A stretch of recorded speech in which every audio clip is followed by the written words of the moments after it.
What's going on, Port fans? Welcome back to another video on the channel, and today we're going to be talking about Mitch Georgiades and the potential trade that he could have in the trade period come October, in the light of the news that Junior Rioli will be joining Port Adelaide this trade period, or potentially has announced that he wishes to be traded to Port Adelaide with a request to the West Coast Eagles, who in their defence are not very happy with this decision. And look, to be fair, they can't be blamed considering all they've done for him over the last couple of years, and in particular coming out of the the situations he's had in the last couple of years. He's definitely been very supported over there in WA by West Coast and the whole football community. So for this to happen on their part, they're definitely disappointed and will be wanting to get every bit of compensation out of this one with a trade with Port Adelaide. And looks to be that Mitch Georgiades is very much on the top of their list. So let's get into it and discuss, well, this whole scenario and what could potentially happen.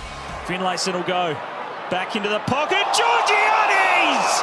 Remarkable stuff! Now I'm going to come out straight away and say I do not want to trade Mitch Georgiades. If Port Adelaide have a trading list option on their list of players that should not be traded, then Mitch Georgiades should be very much high on that list, if not top.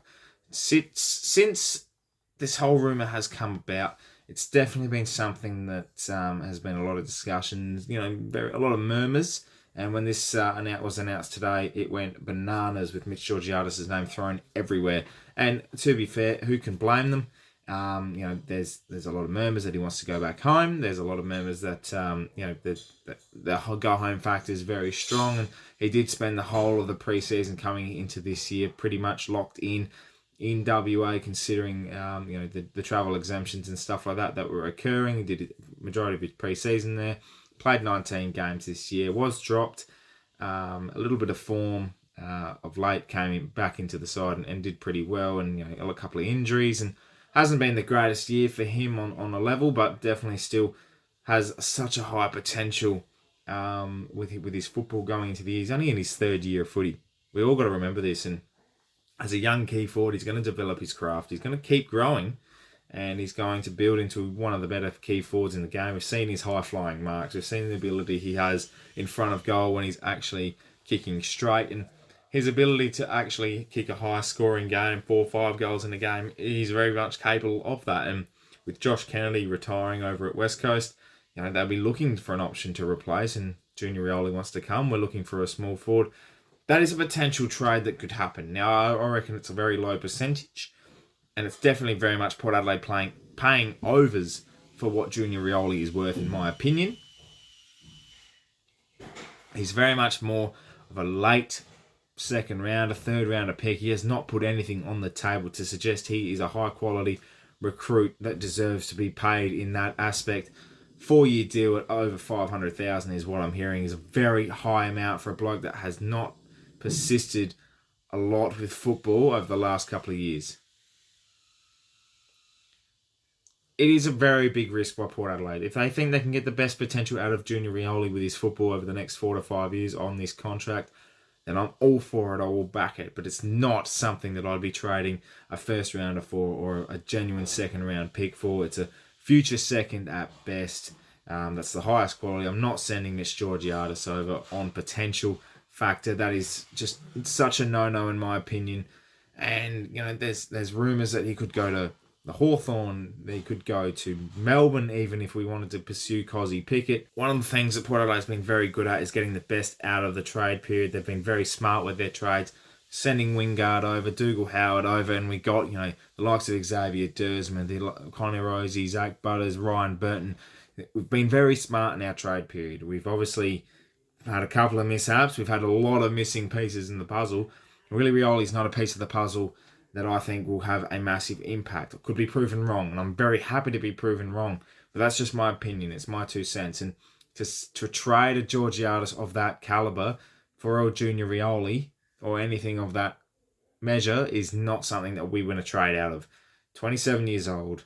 Junior Rioli's coming out of inconsistent years of footy, injuries. We're just going to put up an option of Georgiades, who's played 47 games. He's kicked multiple goals in multiple games. He's had high impact ever since he came in. He's probably got Mark of the Year wrapped up for 2022.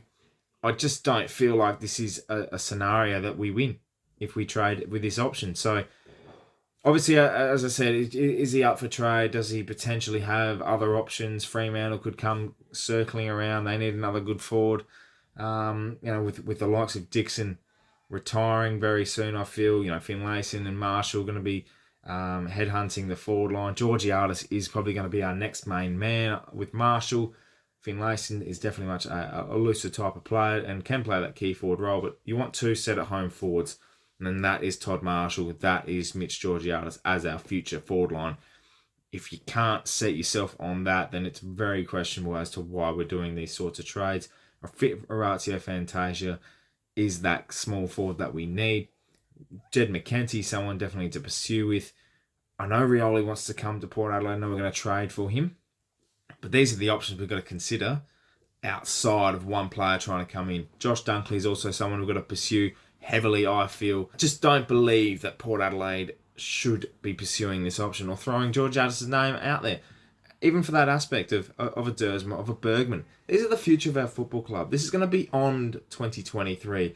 Our last dig at it for next year. Ken Hinkley's going to be gone at the end of the next year if he doesn't win a grand final as such, and that's very highly unlikely in my opinion. We could bounce back and do what a Collingwood have done this year, make a prelim or whatever. But the goal is obviously to make a grand final, and I'll talk about all of these goals and scenarios for next year later on. But you got to look at the list and you got to say Rosie, Butters, Dersma, Bergman. There's your four. You've got your Houstons, you've got your Georgiades, your Marshall. That's your core 6, 7, 8, 9, 10 players are there for the next period of the football club. If you're not going to be willing to persist with those young guns and really try and get the best out of them before going after a Rioli or a Dunkley or a Grundy when we were targeting him, obviously that's been denied. But if you're not willing to put the development in, then that's something you really got to question whether or not we're doing the right thing as a football department. Obviously, you're going to address the places in your list that you're lacking, and that is the lack of small forward depth, a key defender, probably another ruckman, or another a silky forward midfielder like Dunkley type of player that can replace a Robbie Gray or swing into the midfield full time and be that Rosie, Butters, Dunkley, Drew, whoever else goes in there. You need to replace an aim on next year, and you've got your Bergman, your Dersma type that can fulfill that role. I can see what we're doing, and I'm glad that we're going to be active this trade period. I just hope we're smart with our decisions. And I also know that you have to give to get. Completely understand that. I'm happy to trade picks, actually. Prefer that compared to the list that we've got. We've got a very good young crop of players that I think haven't gotten enough opportunities. And we just saw Tara Schofield go away with being delisted, and that's an opportunity missed with him, I feel. Enough picks. Try and develop the players we've got. Stop adding so much. We're going to get compensation for Amon. We're going to trade future picks, I feel. It's going to be a busy period. We're going to trade players as well. We have to be smart about this. And the bottom line of it, Mitch Georgiades should not be up for trade. Under no circumstances should he be up for trade. The right price would have to come to even consider that, and I don't think anyone's willing to pay a higher price for what Georgiades has as potential, for what he has as a player already. Mitch Georgiades is simply not up for trade. Let me know your thoughts, Port fans, in the comments below on how you feel about Mitch Georgiades being the spotlight of a trade period. That's going to be a very, I reckon, anxiety-ridden for Port fans, because we've got a lot of targets that we want, but a lot of players that we don't want to get rid of, and that's the crossroads we're at the moment, especially for a club that's finished 11th.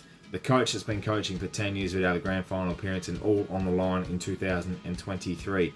A lot rides on this trade period for Port Adelaide, and I'm not going to back down from what decisions we make, because they are going to be controversial regardless. Thank you so much for watching. Subscribe to the channel if you're new for plenty more Port Adelaide and AFL content to come your way. My name is Anthony, and as always, count the pair.